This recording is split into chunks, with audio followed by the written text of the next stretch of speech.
Okay, picture this. It is the night before Christmas Eve. Your company is in the middle of its biggest online sale of the entire year. We're talking millions of dollars on the line every single hour.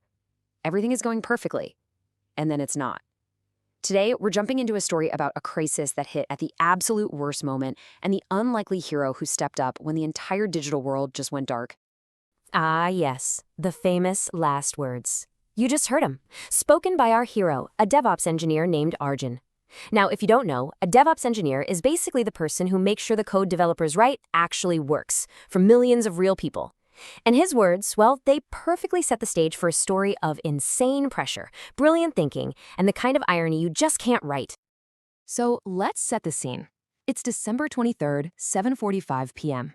The office is pretty much empty, just the quiet hum of servers and some cheesy Christmas lights blinking away. There's this feeling of total confidence, right? A complete and total faith in the systems they've built. A digital hurricane is brewing just over the horizon, but right now, it's all calm. Now, let's meet the two people at the center of the storm. First, you've got Maya, the product manager. She is, let's say, a little anxious, which makes sense. This whole sale is her baby. And then you have Arjun, our DevOps engineer. He's the opposite, cool, calm, confident in his tech. These two very different mindsets are about to get thrown into the fire. And this is the moment our story just flips on its head. The calm, gone. That confidence, it evaporates.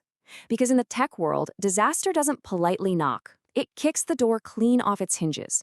And in just 7 minutes, their entire operation is going to go from running like a dream to a complete and total system failure. Just look at this timeline. It's crazy. At 7:45 p.m., everything is smooth sailing. 7 minutes later, at 7:52, the first alarm starts screaming. And just 1 minute after that, 60 seconds, they're in a system-wide cascade failure.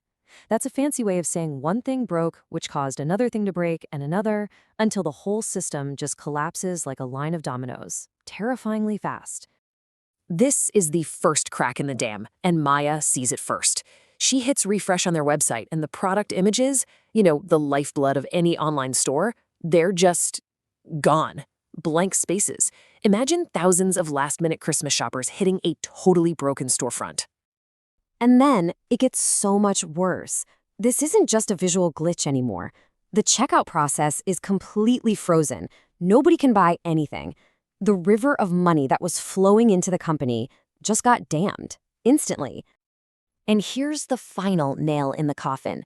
The login system gets stuck in that little infinite spinning wheel of death. So now customers can't see products, they can't buy products, and they can't even get into their own accounts. For all practical purposes, the site is dead. Arjun is frantically digging through the system logs, and he realizes the horrible truth. This isn't their fault. The problem is with Amazon Web Services, the literal backbone of a huge chunk of the internet. Specifically, Amazon S3, their big cloud storage service, is having a massive global outage. Maya just freezes. She can see the Christmas sale and maybe even her job just flashing before her eyes. But while Maya is panicking, Arjun does the one thing a great engineer does. He stays calm and he starts to think. He knows they can't just sit around waiting for Amazon to fix the internet. He needs another way, a lifeline. And he finds one in the most random place you could imagine. A forgotten test file from last week. And this really is the central question, isn't it? It's what thousands of companies were facing that night. What's your plan B when plan A, the thing everyone on Earth relies on, just vanishes into thin air? How do you build a lifeboat when the unsinkable ship is already going down? And here is the answer, the local cache. Arjun has this flash of absolute genius. He remembers a stress test they ran, which, by accident, created a full copy of all their product data on one of their own local servers. It was just a temporary file, meant to be deleted. But right now, it's the only copy of their data that isn't trapped in the broken AWS cloud. It is their only hope. So Arjun cooks up this plan, let's call it Operation Save Christmas. But this is not some by-the-book solution. This is a crazy, high-stakes gamble. It is unsafe, it's not smart by any normal IT standard, but it might just be the one thing that can keep them alive. So here's the 4-step blitz Arjun comes up with. First, forget the broken images. Just swap in some basic placeholders, ugly but functional. Second, load all the product descriptions and prices from that forgotten local cache. Third, reroute all the payments to a super simple backup system. And finally, switch off the broken cloud email system and use faster SMS text messages for alerts. It's a plan to build a Frankenstein's monster of a store that completely bypasses the cloud. You can just imagine Maya looking over his shoulder, asking the obvious questions. Is this safe? Is this smart? And Arjun's answers are just brutally honest. No and no. But then he says the most important thing all night. Will it keep us alive? Yes. In a crisis, survival is the only thing that matters. They deploy the FX. They push the button. And for 10 agonizingly long seconds, there is just silence. Absolute silence. You can feel the tension in that room. Did it work? Or did they just make everything 1,000 times worse? 10 seconds can feel like a lifetime. And then, a single order notification pops up. Then another. And then, it's a flood.